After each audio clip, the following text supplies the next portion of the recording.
여러분, 평생 아끼고 모아서 통장에 1억 모으셨나요? 그런데 그게 바로 당신이 하고 있는 가장 큰 실수라는 걸 아십니까? 당신은 지금 대한민국에서 가장 성실하고 조용하게 손해를 보고 있는 중입니다. 은행이 망해서냐고요? 아닙니다. 은행은 멀쩡한데 당신의 돈만 조용히 녹아내리고 있습니다. 오늘 당신의 노후를 망치는 가장 위험한 착각을 폭로하겠습니다. 제가 영상 만들면서 가장 많이 보는 질문 중 하나는 저는 투자 안 합니다. 통장에 현금으로 그냥 들고 있어요. 그게 제일 안전한 거 아닌가요? 네, 이해합니다. 여러분이 왜 그렇게 생각하시는지 저도 압니다. 우리는 같은 시대를 살아왔으니까요. 저 또한 그랬습니다. 우리는 IMF를 겪었습니다. 1997년 11월 온 나라가 얼어붙었죠. 평생 다니던 회사가 하루아침에 문을 닫았습니다. 주식 투자했던 사람들은 전 재산을 날려고, 부동산에 투자했던 사람들은 빚더미에 앉았습니다. 그때 우리는 배웠습니다. 투자는 위험하다. 현금이 최고다. 2008년 금융위기 때도 마찬가지였습니다. 주식 투자했던 분들 또 다쳤죠? 펀드 넣었던 분들 반토막 났고요. 그때 또 배웠습니다. 역시 현금이 안전하다. 그리고 2000년대 초중반까지는 실제로 그랬습니다. 은행 금리가 연 5%, 6% 나왔거든요. 정기예금 들어놓으면 1년에 500만 원씩 이자 들어왔죠. 물가도 지금보다 훨씬 안정적이었습니다. 그래서 통장에 넣어두기만 해도 실제로 돈이 불어났습니다. 진짜로 안전했던 겁니다. 그런데 지금은 다릅니다. 금리는 3%대인데 여러분이 매일 체감하는 생활물가는 훨씬 빠르게 오르고 있거든요. 게다가 부동산은 대출 규제로 묶여있고 자녀 교육비는 한 달에 100만 원 이상 나가고 부모님 병원비는 갑자기 몇 천만 원 필요할 수 있습니다. 그러니까 현금을 쥐고 있는 게 제일 안전해 보였던 겁니다. 합리적인 선택처럼 보였죠. 그렇게 생각하는 게 여러분의 잘못이 아닙니다. 환경이 그렇게 만들었습니다. 하지만 여기에 우리가 몰랐던 함정이 있었습니다. 2024년 5월 서울 노원구에 사는 47세 박미영 씨 얘기를 해보겠습니다. 박미영 씨는 대기업 사무직으로 20년을 일했습니다. 매달 월급의 30%를 성실하게 저축했습니다. 술도 안 마시고 옷도 안 사고 해외여행도 안 가고 돈을 모았습니다. 20년 만에 2억 3천만 원을 만들었죠. 박미영 씨는 이 돈을 은행에 넣어뒀습니다. 정기예금 1억, 적금 3천만 원, 금리는 3.2%였습니다. 1년에 약 700만 원 이자를 받았어요. 박미영 씨는 이렇게 안전하게 모아두는 게 최선이야 라고 생각했습니다. 주식? 모두 날릴까봐 너무 무서워. 부동산? 돈이 묶여있잖아. 그냥 이대로 모으다가 65세에 은퇴하면 3억은 되겠지? 그런데 최근 3년 사이 이상한 일이 벌어졌습니다. 박미영 씨는 매달 생활비를 체크하거든요. 2021년 5월 한 달 생활비가 300만 원 정도 나왔습니다. 식비, 교통비, 통신비, 공과금 합해서요. 그런데 2025년 5월 지금은 한 달 생활비가 400만 원이 넘습니다. 3년 만에 100만 원 이상 늘어난 겁니다. 뭐가 그렇게 올랐을까요?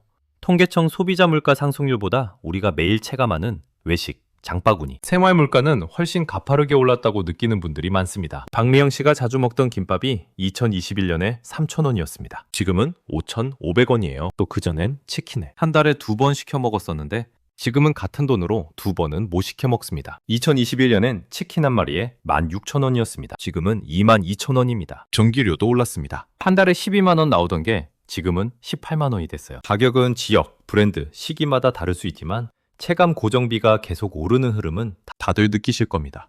박미영 씨는 계산기를 다시 꺼냈습니다. 내 돈은 1년에 3% 늘었어요. 내가 가지고 있던 2억 3천만 원이 1년에 700만 원씩 불어나니까 3년이면 2,100만 원 정도 늘어났죠. 그래서 지금 통장에는 2억 5,100만 원이 있습니다. 숫자는 분명 늘었어요. 그런데 생활비는 어떻습니까? 3년 전에 한 달에 300만 원이면 살았는데 지금은 400만 원이 필요합니다. 1년이면 1,200만 원 더 필요한 거예요. 3년이면 3,600만 원 더 필요하고요. 그럼 실제로는 내 돈이 늘어난 걸까요? 줄어든 걸까요? 여기서 핵심을 말씀드리겠습니다. 이자는 3%인데 내 생활비가 10% 올랐다면 그건 번 게 아니라 7% 뺏긴 겁니다. 통장 숫자는 늘었지만 실제로는 손해본 거죠. 박미영 씨는 뭔가 이상했습니다. 돈은 분명 늘었는데 3년 전보다 살기가 더 팍팍해진 느낌이었거든요. 왜 그럴까요? 여기서 우리가 놓치고 있는 가장 중요한 개념이 있습니다. 돈은 숫자가 아니라 구매력이라는 거예요. 여러분 손에 10,000원짜리 지폐가 있습니다.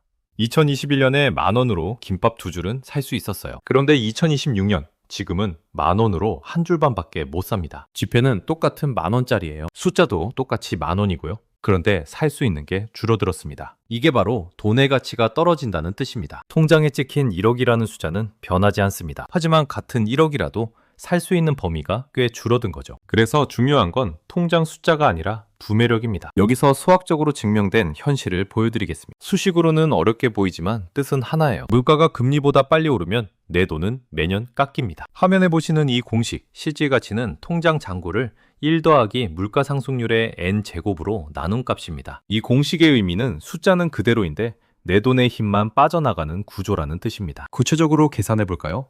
2021년에 5억 원을 통장에 넣어둔 분이 계십니다. 연 3% 금리를 받았다고 예를 들어 볼게요. 4년 후인 2025년 통장에는 5억 6,300만 원이 됐습니다. 6,300만 원이 늘었네요. 돈이 많이 늘은 것 같이 느껴집니다. 그런데 이 기간 동안 물가는 연평균 4%씩 올랐다고 가정하면 복리로 계산하면 4년 동안 약 17% 상승한 거예요. 그럼 2021년에 5억 원 구매력을 유지하려면 지금 더 많은 금액이 필요합니다. 그런데 실제로는 5억 6,300만 원밖에 없죠. 숫자는 늘었는데 실제로는 손해본 겁니다. 이게 바로 숫자만 지키는 건 가짜 안전이라는 뜻입니다. 진짜 안전은 내 돈의 힘을 지키는 거예요. 돈의 힘이 뭐냐고요?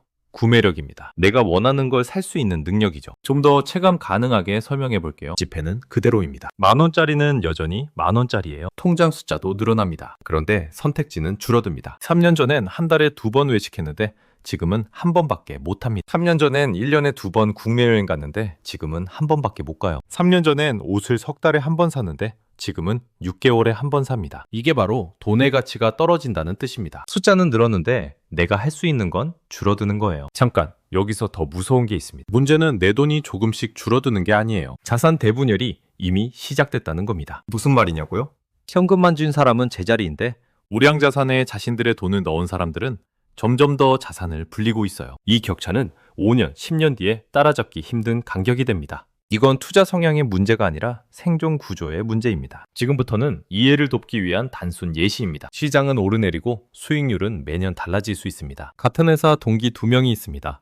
둘 다 2021년에 5억 원을 모았어요. A씨는 통장에 넣어뒀습니다. 연 3% 금리를 받았죠. B씨는 우량 자산에 분산 투자했습니다. 장기적으로 연평균 10% 정도 성장하는 자산이었어요. 4년이 지났습니다. 2025년이에요. A씨 통장에는 5억 6,300만 원이 있습니다. 6,300만 원 늘었죠. B씨 계좌에는 약 7억 3천만 원이 있습니다. 2억 3천만 원 늘었고요. 둘의 차이가 1억 7천만 원입니다. 10년이 지나면 어떻게 될까요?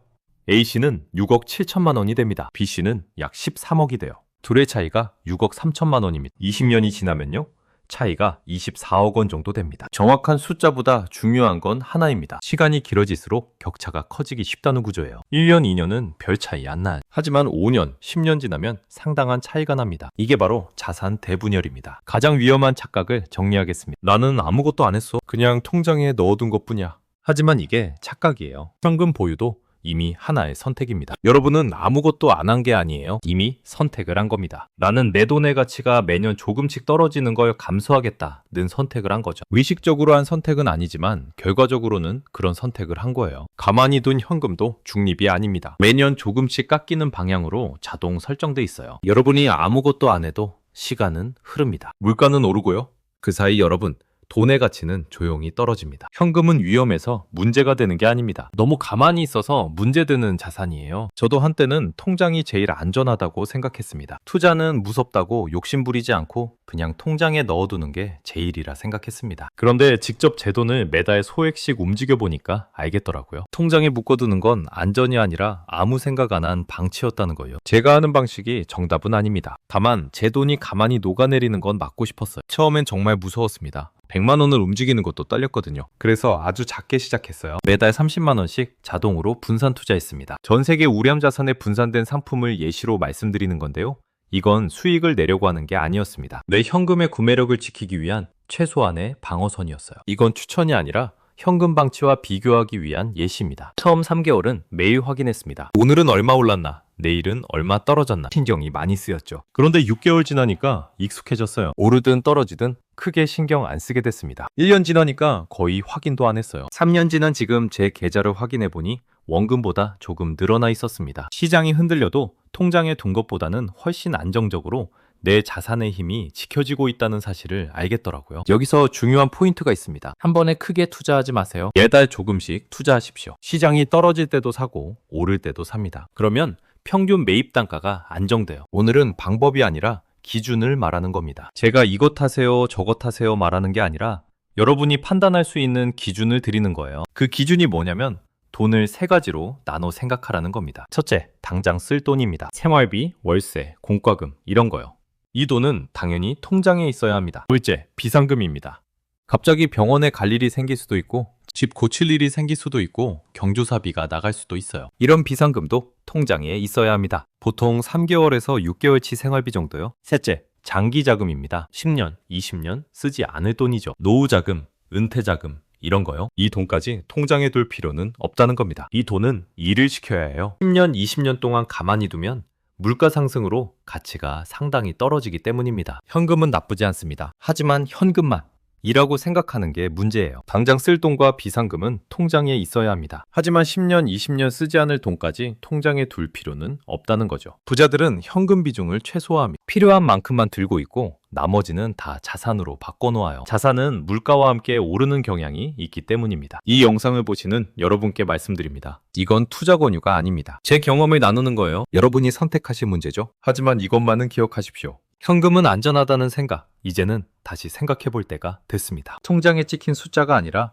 그 돈으로 살 수 있는 가치를 지켜야 해요. 이 얘기를 처음 들으셨다면 너무 걱정하실 필요 없습니다. 대부분의 40대, 50대가 지금 이 착각 속에 있으니까요. 중요한 건 지금 알았다는 거예요. 오늘 영상 보고 나도 투자해야지 하면서 전 재산 넣지 마세요. 다만 오늘 밤 통장 잔고를 보면서 딱 한 번만 자문해 보십시오. 이 돈은 지금 일하고 있습니까? 아니면 죽어가고 있습니까? 그 질문 하나가 여러분의 10년 뒤를 완전히 바꿔놓을 겁니다. 여러분의 선택이 여러분의 미래를 만듭니다. 오늘도 시청해주셔서 감사합니다. 오늘 영상이 도움이 되셨다면 구독과 좋아요 눌러주세요. 항상 시청해주시는 여러분 진심으로 감사드립니다.